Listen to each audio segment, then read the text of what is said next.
اس دن کسی نے مجھے کلپ بھیجا، کسی مولوی صاحب کی کلپ تھا، اس نے یہ پوچھنے کے لیے کیا یہ صحیح ہے؟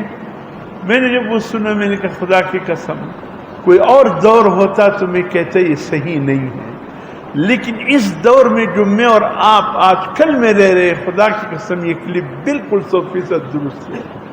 انہوں نے فرمایا بڑے اچھے انداز سے دلیل کے ساتھ بہت اچھی بات کی ہے، مجھے بہت پسند آئی۔ اس دور میں جو 30 سے 40 ہزار روپے کمانے والے ہیں مہینے کے، وہ بھی مستحق زکوٰۃ ہے، اس کے ساتھ بھی آپ زکوٰۃ کی مد میں تعاون کریں۔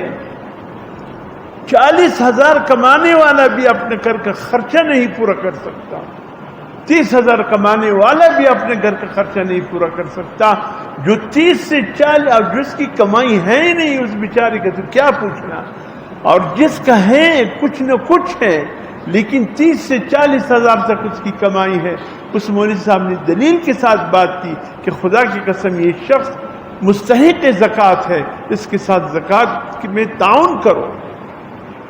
تو اس قسم کے لوگوں کو ڈھونڈ کر جو اللہ نے آپ کو دیا ہے، اللہ کے خزانوں میں کمی نہیں ہے، تو 15 قسم کی وہ چیزیں ہیں جہاں بندہ خرچ کرے وہ ایسا ہے کہ جیسے اللہ کی راہ میں خرچ کر کے دیا۔ مدارس ہے، مساجد ہے، مستحقین ہے، بیوہ ہے، یتیم ہے، یہ سب اس میں آپ کے سفر حج میں جو خرچہ ہوتا ہے، آپ کے عمرے میں جو خرچہ ہوتا ہے، یہ بھی وَمِمَّا رَزَقْنَاهُمْ يُنْفِقُونَ میں داخل ہے۔